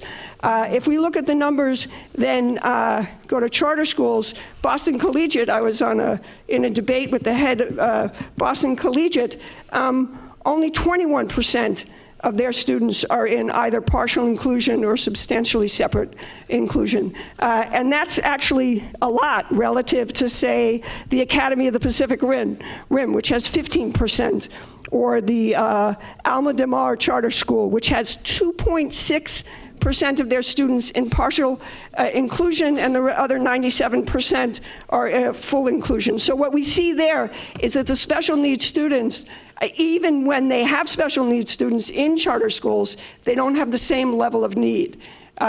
What we know is that when they do have substantial needs, they are counseled out. We are looking at data right now that shows the incredibly low percentage of certified special education providers in charter schools, some that might have somebody who's there for 4 hours a week. And what we hear from parents over and over again, parents who love their children deeply and care about them, is they get called into rooms to say, you know, we've been looking at your IEP and we're not going to be able to provide those services, so you're going to have to go back to the public school. And you know what's the best part of that story? We welcome them back and we work with them, because that's what it means to be a public school, is to welcome every child and work with every child, even those ones in 9th grade who have struggled to read and leave their charter school. They come back to our 10th grade classes. I've had them in my class. We learn how to read, we learn how to write, we learn how to become citizens of this democracy. I'm going to ask Mr. Cannon to respond to that just a second. But before we do, I have a question. It's twice we've referenced the School of the Pacific Rim. But isn't it actually on the Atlantic Rim? No, I'm just asking. I mean, Trick question. Okay, never mind. If I could use the 30 seconds remaining. Oh, there's 30 seconds. Yeah. That's right, there were. Go ahead, so and I then wanna talk about I'm going to give Mr. Cannon at least 2 minutes to answer this. So there's okay? one other segment of special needs students, and that's students who are not served in their local schools. These are students who have significant disabilities, and they are basically transported elsewhere for very intensive work. So the state has a way of helping protect districts from that. They have what's called a circuit breaker. So circuit breaker comes into effect after there's a certain amount of funds that the district pays for students. Now, in the entire state, the number of charter school students who take advantage of circuit breakers is 5 out of 4 schools. So these are significantly disabled kids, because basically once they're identified that way, they become the responsibility of the sending public school. Just to give you a quick example, the circuit breaker is such that if a SPED student costs a district $75,000, which many of them do, the state reimburses $42,000 and the school pays $32,000. That's $32,000 the local district pays that a charter school never sees. So there is a differential here that automatically occurs. So, Eileen, you asked for us to identify data and studies to help our students, and especially again, in the room and online. So let me share 2 studies, if I may, with you. The first one is a study done by the Department of Elementary and Secondary Education, released in 2014, about special education in district schools in Massachusetts. Some of the findings that came out of that study: there are substantial differences in the identification, placement, and performance of low-income and non-low-income students with disabilities. Low-income students were identified as eligible for special education services at substantially higher rates than non-low-income students. Among students enrolled in traditional public schools, low-income students with disability were educated outside of the general education classroom at rates substantially higher than non-low-income students. Students with disabilities who had full inclusion placements appeared to outperform similar students who were not included to the same extent in general education classrooms than non-disabled peers. For people on this table, I mean, with all due respect, Bill, for pointing fingers at charter schools about how we deal or don't deal with special education feels like a travesty. We all know that the special education system in the American public education system and in Massachusetts, the best education system in the country, is really lacking. So to contrast that, a study done in November 2015 by an MIT researcher named Elizabeth Cetrin, Special Education and English Language Learners in Boston Charter Schools. I'll just read her abstract. This is a quote. The questions of whether and how well charter schools serve special education and English language learners remains one of the most controversial topics in the charter school debate. This study uses admission lotteries to estimate the effects of Boston's charter school enrollment on student achievement and classification of these special needs students. Charter attendance, going to charter schools, effects on test scores are positive and similar for special needs and non-special needs students. Charters also increase the likelihood that special needs students meet high school graduation requirements and earn a state merit scholarship. Even the most disadvantaged special needs students benefit from charter attendance. Charter schools also, and this is critical, remove special needs classifications and move students into more inclusive classrooms at a substantially higher rate than traditional public schools. Yep. Differences in charter classification practices are largely unrelated to charter gains, suggesting that special needs classification is not essential for disadvantaged students to make progress. Okay, we're going to go now to some more questions from the audience, please. And wait, but Stan, Mr. Moulton, I don't want to leave you out. Did you have a question you want to ask? Thanks. I always have a question. Well, I know why I said that. Yeah, you always do. Go ahead, then. We'll finish up with you, and then we'll go to audience questions. Go ahead, sir. Thanks. Well, there have been a number of points made that deserve some follow-up discussion. I guess I'd like to hear Mark's response to the issue raised by Barbara about why a charter school would put a non-compete clause in a contract for teachers when they leave, when part of the purpose of charter schools is to develop different approaches to education and then share them with public schools. I agree with you completely, and so I have to say the MTA has received one contract sample from Mystic Valley Regional Charter School in Malden, and I have to say that our association represents 69 out of the 70 Commonwealth charter schools in Massachusetts, and it's not Mystic Valley. They are the one school that is not a member of our association, and I do not defend that practice that you cited, and I certainly do not defend them suing teachers who have left the school, and that is why they're not part of our association, because of the practices that they employ. If I could just add, it was not just Mystic Valley, but there was one other school, and as I said earlier, the Department of Elementary and Secondary Ed is required to publicly put up the contracts for charter school teachers across the Commonwealth. We could only find two. One was from Mystic Valley, and the other is escaping me. I'd have to look. And we've actually put out FOIA requests, Freedom of Information requests, to charter schools so we can find out what's in these contracts and are there other non-compete clauses. We don't know because the department isn't doing their job to let us know and collect those contracts. Okay, we're going to go for some questions from the audience, and when we come back from that, I'm going to ask the panel here, the media panel, each of you, please, I want you to ask one question which is essential for you to be answered so that you know how you want to vote. Okay? So I want you to ask a question that will elicit the information that's going to make you know, now I know how to vote. But first, so while you think about that, let's go to some questions from the audience. Thank you, sir. Here's another question from the live audience. If a student leaves a district public school either by moving to a different town or attending a charter school, that's one less student in the district to teach. Why is it considered draining money from public school districts by sending the funds where the child is? So the question is, when a child leaves the district, either because he or she is moving or going to a charter school, that's one less student for the district to educate, to teach. So why is it considered draining money from the district if a student goes to a charter school? Mr. Deal, did you want to address that? Thank you. You want me to address that? I mean, that's our question. I know you don't want me to Okay, answer. so our question. Well, I'm neutral. That's okay. All right, well, So I'll answer. So I think all politics in this question is local. I think there are all kinds of circumstances. Let me give you one example of how this works. So in Franklin, Hampshire County, we have a number of elementary schools where there's one first grade teacher, one second grade teacher, one third grade teacher. So let's suppose 2 kids from that school, or 5 kids from that school go to a charter school. One goes from second grade, one goes from 4th grade, and so $50,000 goes from that school out. Now the school has no recourse. You can't cut a teacher, you can't close a classroom, you can't close the school. And so what does the school do? In the case I'm thinking of, the school cuts their reading teacher, because that's all they've got left. And a couple of years later, they have a greater special education population. So now their costs increase. So the point here, this particular example, is there's a lot of costs involved in districts that are fixed costs. I agree that the money following the student out should follow the student out, and I think school choice with $5,000 going out basically is that the formula. But there's a lot of other fixed costs that follow a student out that then a district has to find some other way of absorbing and paying for. And that's where the pain comes. Just a briefer way of saying that is the money follows the child, but the costs don't. And to go to the point about how local this is, this has real implications.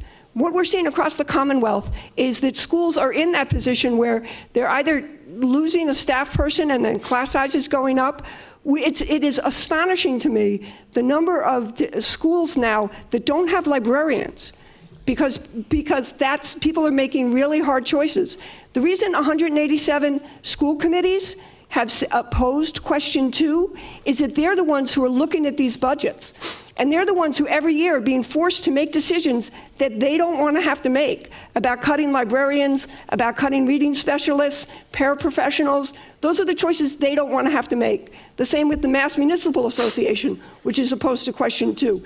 They want to be able to provide the choice of a high-quality public school.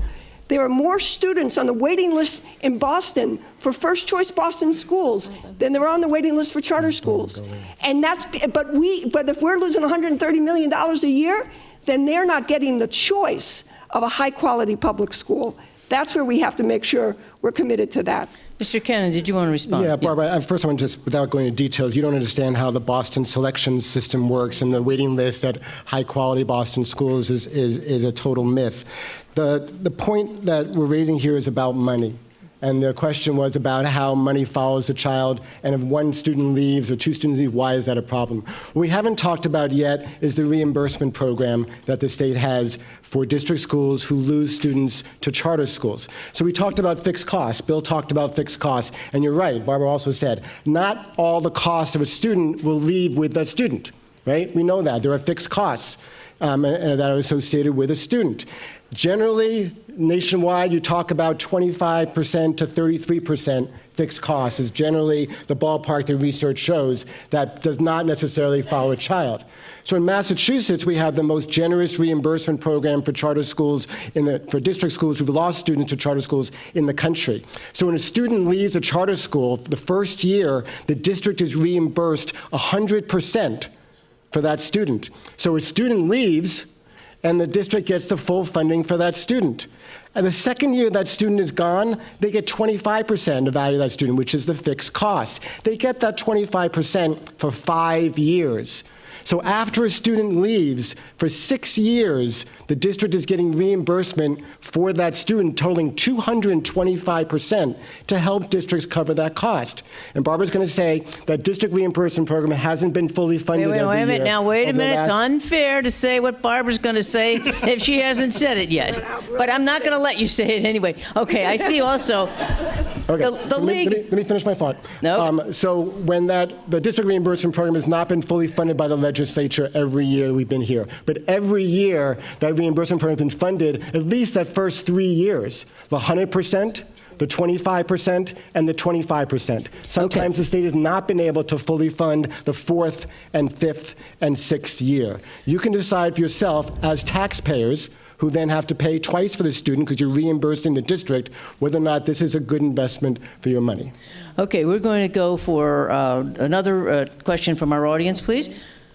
I want to be like you. During the conversation locally, we have heard of the term boutique charter schools, to describe charter schools in our area. Please explain this term and the effect of these particular schools on the district public schools.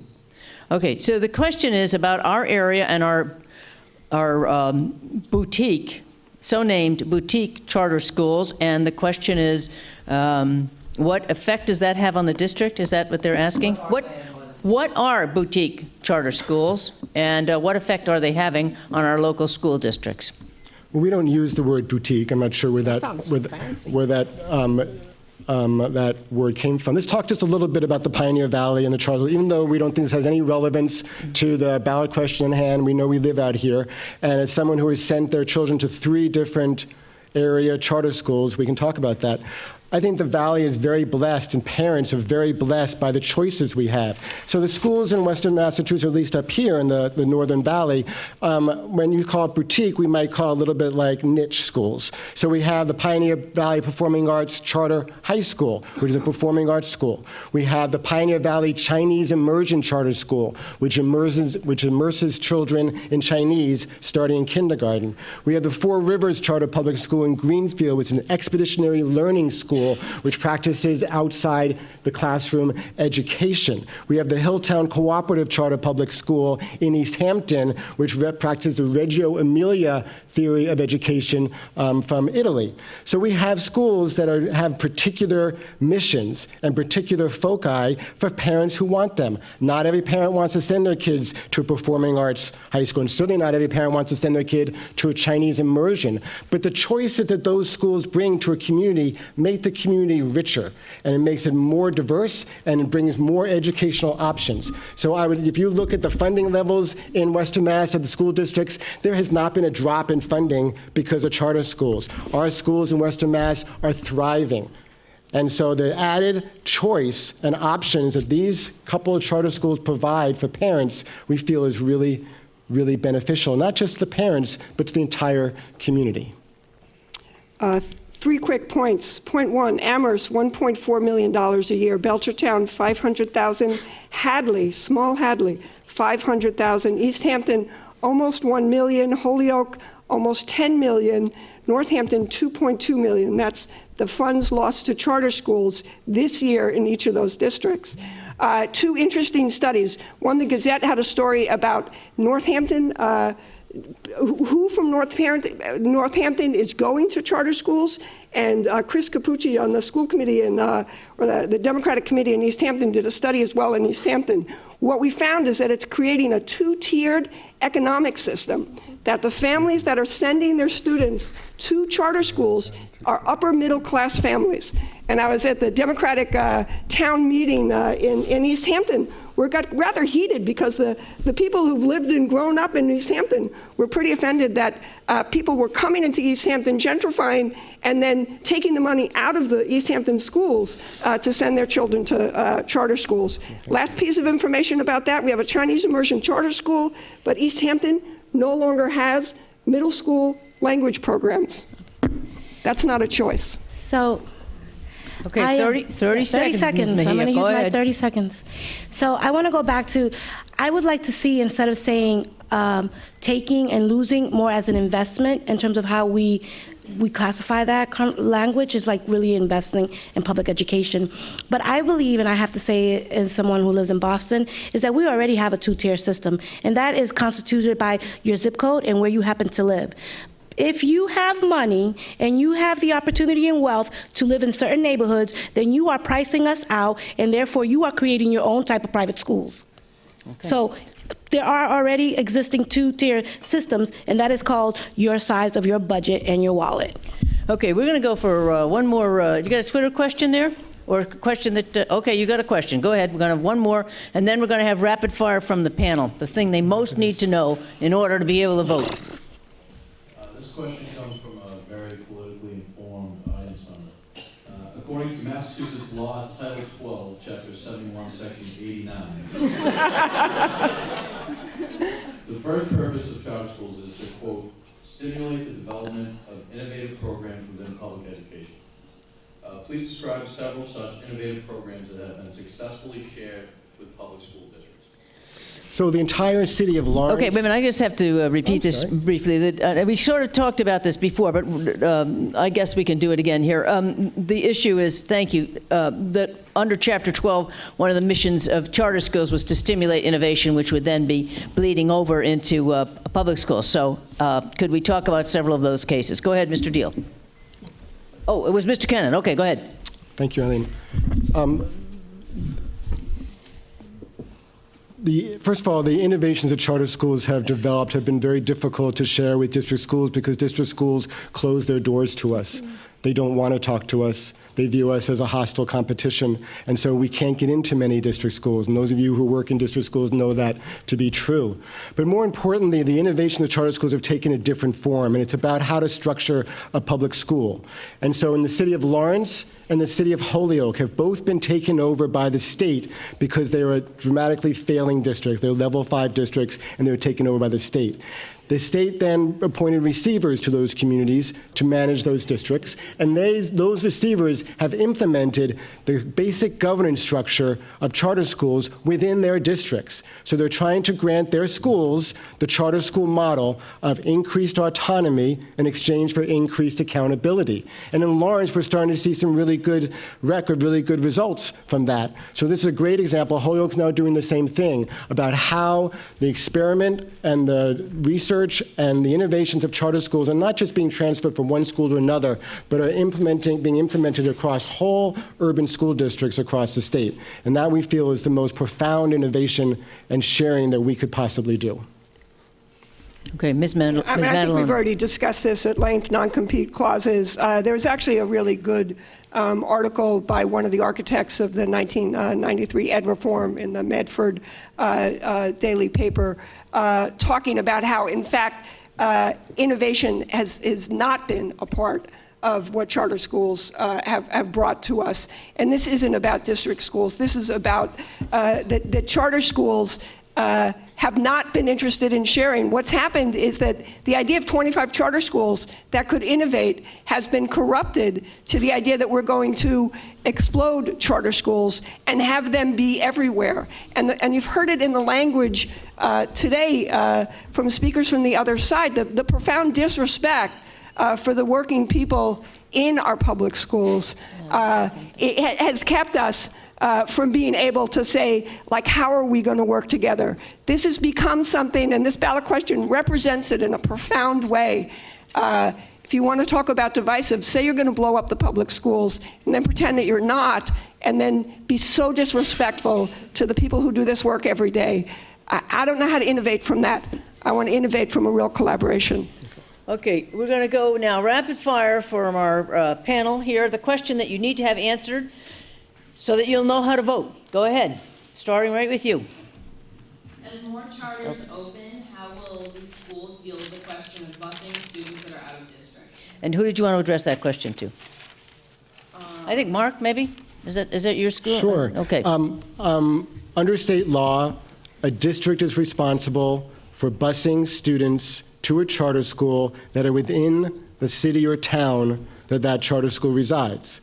So the Chinese Immersion Charter School in Hadley, town of Hadley only has to bus kids from Hadley into the Pioneer Valley Chinese Immersion Charter School.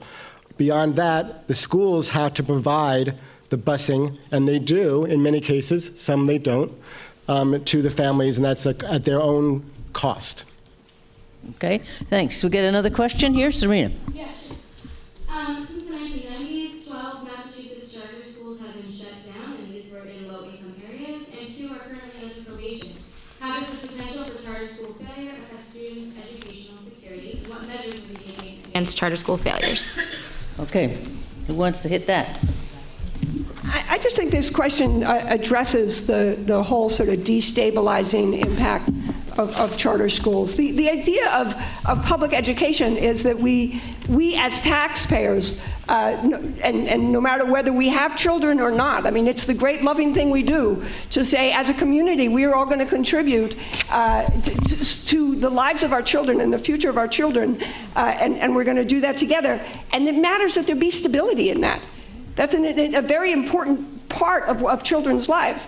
Both the district takeovers and the charterization of schools, the idea of a school can just open and close willy-nilly. We've seen that happen in New Orleans, where I was talking before with the high percentage of charter schools there. Schools just close, and then kids don't have a place to go. That isn't what we want. We need a deep, profound structure for every child where they're going to be welcome. And the real issue is, are we willing as a Commonwealth to commit to that and pay for that so that every child has the choice of a high-quality public school, not a private school paid for with public money. Okay, go ahead. Ms. Slish, go ahead. I'm concerned about money and politics and the money involved in this ballot question. We've heard from Mr. Kennan, but I'd like to hear from, as a mother, how you feel about, or if you're skeptical of possible motives behind big dollar donations. So I first want to apologize if I have come across disrespectful, but like I said, this for me is very personal and professional. So I'm sorry, Barbara, that you have felt disrespected. My mom is a low-wage worker, and had she had a union, maybe she would be able to retire now at 67. But unfortunately, she didn't have the level of education, so she couldn't.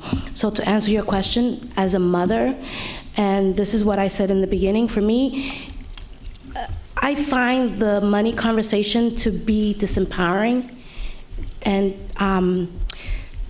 I struggle with that. So coming here feels like we're asking for things that we should have a right to. And I don't really care where the money comes from. As long as my kids have access to a quality education, I don't care. And I know that sounds elitist, but you have to understand, being the first person in my family to graduate high school is a big to-do. And I'm not here only representing myself. There are a lot of other families who right now can care less what kind of governance structure it is. But we have been forced to choose between one and the other when we know that at the end of the day, this conversation is a recycle of something that happened 60 or 70 years ago, and we're still trying to fight for a little bit of the crumbs.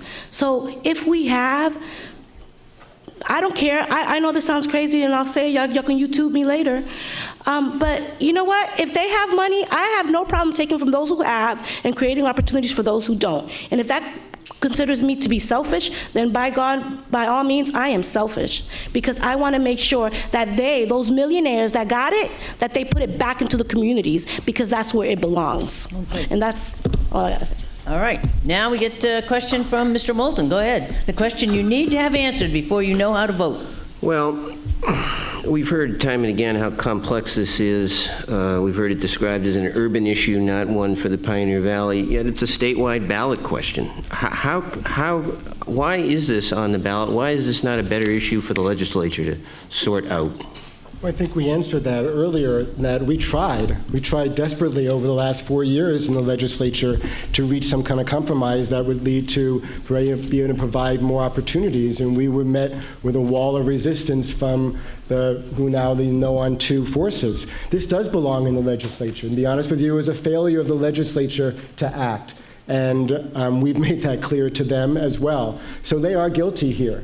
But what are our choices at that point? So the legislature has refused to do this. The union has blocked any kind of compromise from us being able to reach. So the only choice we had was a ballot referendum.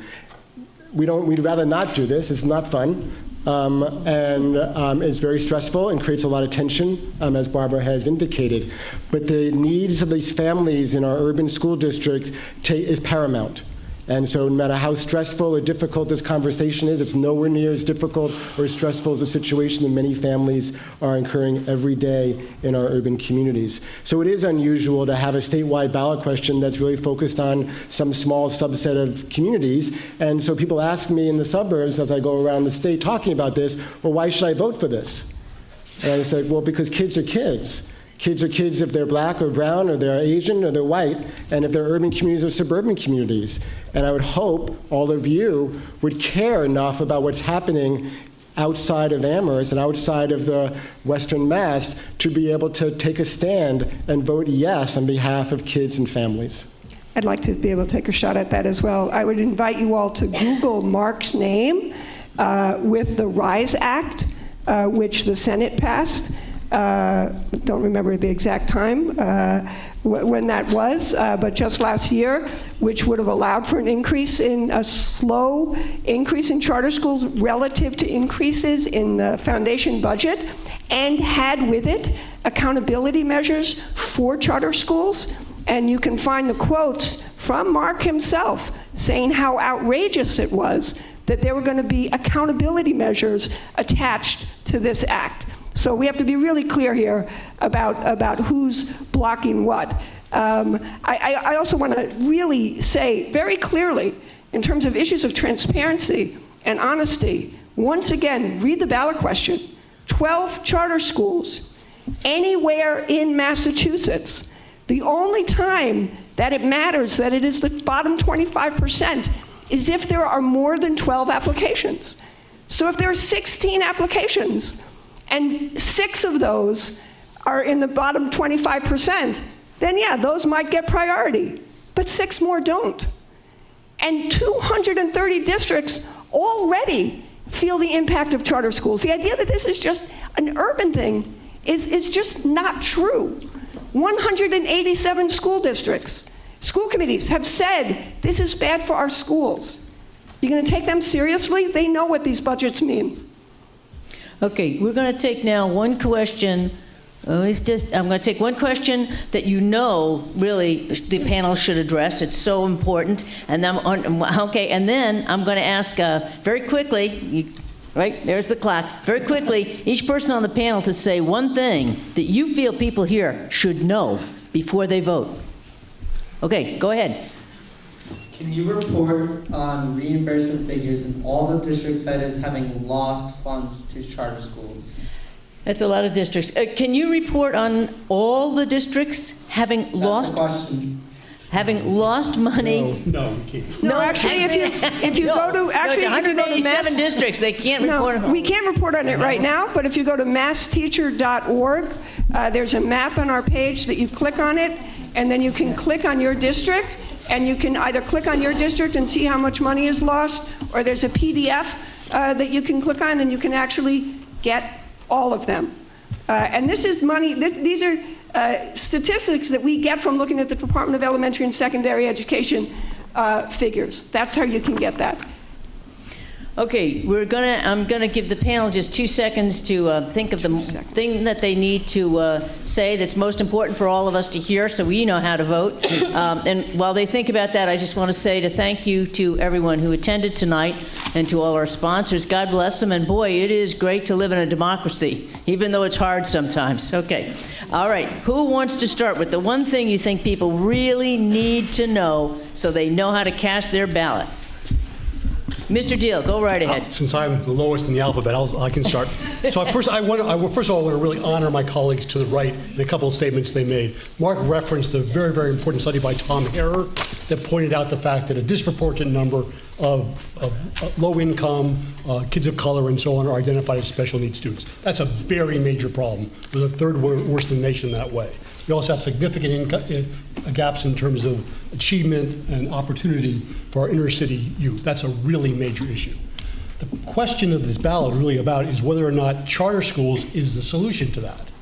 And I'm not sure about that. And I think people in the audience, I'm not going to tell you how I vote or how I think you should vote, but I think you really have to weigh all the different opinions here, but also whether or not charter schools are or aren't the solution to the issues we're facing. Okay. Ms. Mejia, are you ready? Better not have a breakdown here, right? It's okay. So yeah, this is a very vulnerable opportunity for me. I think that it's really important for us as voters to recognize what the larger picture is here. And when you think about the money, think outside the box when it comes to the money, because when we look at how much money has been spent on educating kids who, when they get to high school, still can't read and write, and think about that loss, and think about those lives, and think about the workforce that we have created.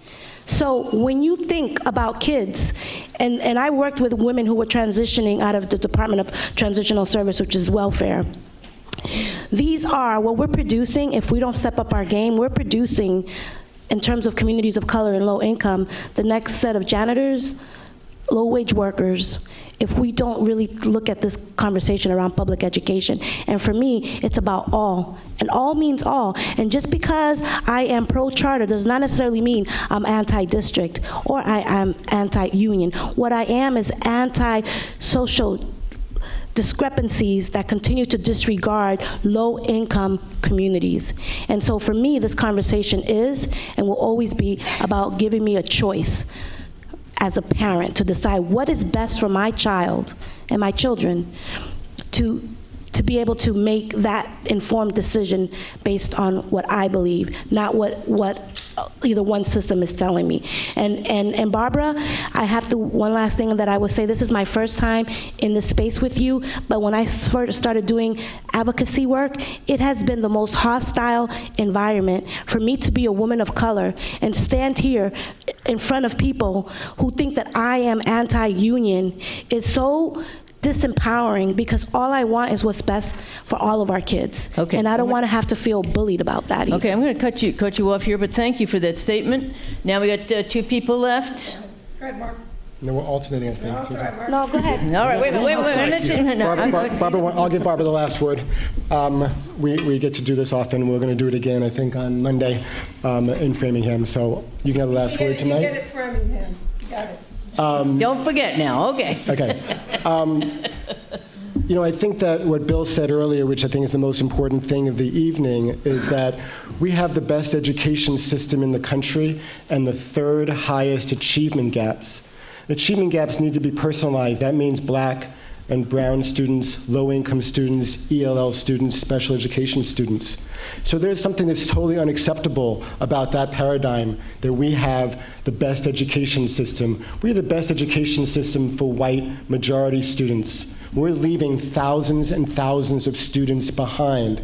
So I ask you as voters to think about, are you willing to take a step to help deal with some of the inequality in this country? It's a small step to be able to vote yes on question 2, but how often do we have an opportunity to take that small step as individuals to help others who don't have as much or the same opportunities as we have? Charter schools are not perfect. The system is not perfect. The ballot question is not perfect. But think about what happens if no on 2 wins. Nothing. Nothing changes. And whether you're a fan of Bernie Sanders, you're a fan of Elizabeth Warren, whoever you're a fan of, economic inequality comes from education inequality. If we're not willing to address that in this state, we will continue to have that inequality, and it will grow and grow. And I have to say, it's a class issue and it's a race issue. And we have to be willing to confront that. It's not okay to have the best system in the world and leave so many children behind. Thank you, Mr. Cannon. Okay, Ms. Mataloni. So I became Short statement. Here we go. Yeah, short, huh?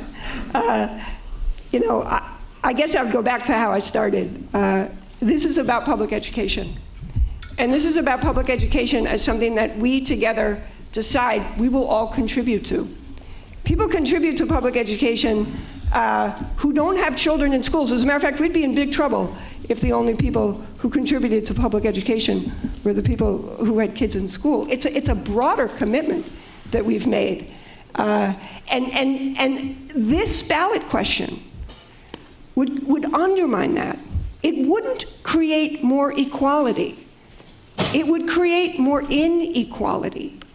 It would create it already is a 2-tiered system. I talked to you about the class differential here in the Valley.